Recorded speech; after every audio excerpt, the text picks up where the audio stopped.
Bueno, gracias, chef. Y es momento de continuar y empezar a platicar con nuestros expertos. Por eso le quiero dar la bienvenida a Maureen Barahona. Ella es dermatóloga. Buenos días, ¿cómo está? Buenos días, muchas gracias.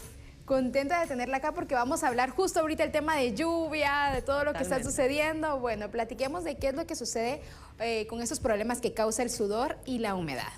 Bueno, primero no es que la temporada de lluvia y la lluvia sea mala en sí, sino que la humedad y el calor promueven el crecimiento de bacterias y hongos que ya naturalmente estaban en esos sitios. Si tú tomas un cultivo como lo hacen en el laboratorio, no sé, tomás de la axila, tomás del pie o de la ingle, siempre van a haber hongos y bacterias viviendo en esos sitios. Y estos pues conviven de manera amistosa con nosotros, no nos causan daño, son parte de nuestra casa, por así decirlo. Pero si nosotros les damos lo que les gusta, que es el calor y la humedad, estos tienden a crecer en manera desproporcionada.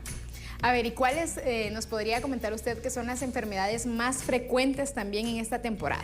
Mira, yo veo tres que son bien características de esta época.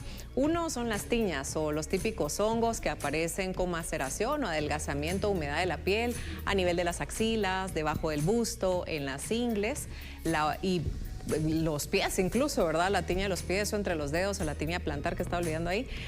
La otra enfermedad es el eritrasma. Esta no es por hongo, esta es por bacteria. Las bacterias se llaman Corynebacterium y dan un olor muy intenso. Eso es algo bien importante porque dan agujeritos en la planta de los pies o bien manchas cafés rojizas a nivel de axilas y las ingles.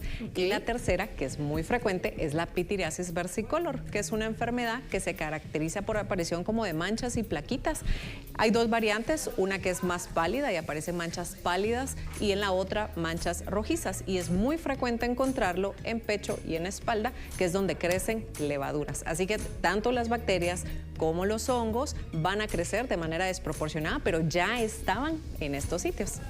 Maureen, entonces, por ejemplo, el tema del olor y todo eso, porque a veces lo normalizamos, ¿verdad? De alguna manera, sí sería como algo, un indicativo que nos diga, bueno, me tengo que ir a chequear. Mira, depende mucho porque tanto las tiñas como el eritrasma tienden a generar mal olor. ¿Por qué? Porque estas producen caquexina y putrescina, que son sustancias que derivan de la putrefacción de los tejidos. Es algo muy característico. Entonces generan un olor tan intenso, no lo vemos habitualmente. Entonces, si ves sudoración con olor muy intenso, pensá en bacterias y no solo en exceso de sudoración. Y saber que también hay telas que lo van a favorecer. Si usas materiales sintéticos, nylon, spandex, peluches, ropa muy oclusiva, vas a generar más sudoración. Lo otro, si te quedas con la ropa húmeda o mojada, esto también va a favorecer el crecimiento de bacterias. Entonces, en época de lluvia, ¿qué tenemos que hacer? Bueno, te mojaste, llegas a tu casa y te bañas inmediatamente, ponete ropa seca, que sea puro algodón.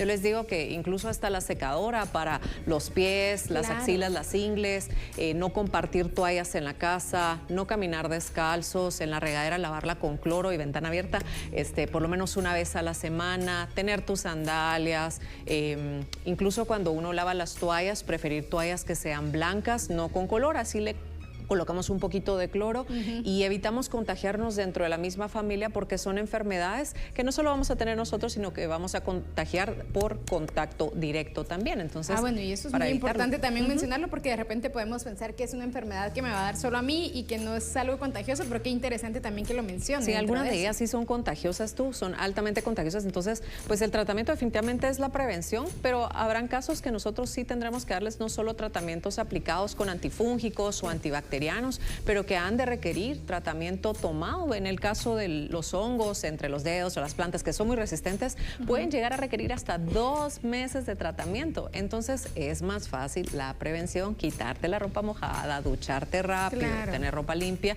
y de esa forma pues estarás evitando este tipo de infecciones. Maureen, y además qué importante también, a ver, cuál sería ese llamado a la reflexión para las personas que nos están viendo, porque de repente hablar de estos temas es muy como da pena, ¿verdad? Tal vez yo estoy sintiendo que tengo un olor raro, pero me da pena comentarlo, y tal vez a mi alrededor también lo sienten, pero me da pena. también ese llamado. Y algo que decís es, tal vez a mi alrededor lo sienten y yo ni siquiera lo he dicho. Esto es algo muy característico porque el olor sí puede penetrar y sentirlo la persona a la par. Entonces, muchas veces llega el paciente conmigo y me dice, ay, Maureen, qué pena. Realmente, pues, en el consultorio no existe la vergüenza. Lleguen con confianza. Si ustedes ven algo diferente que no estaba, consulten a tiempo. Estas infecciones, pues, son muy fáciles de resolver, pero sobre todo de prevenir. Y si ves algo diferente, el cambio de color, de sudoración, maceración, enrojecimiento, descamación, pues piensa que es momento de consultar. Pueden resolverse de manera muy sencilla con tratamiento oportuno. Maureen, muchísimas gracias por estar acá con nosotros platicando de este tema tan interesante. Y allá en casa también, pues la llamada, la reflexión, a que siempre vayamos con especialistas. Ha llegado el momento de irnos a una pausa, pero no le cambie, por favor. Ya regresamos con más.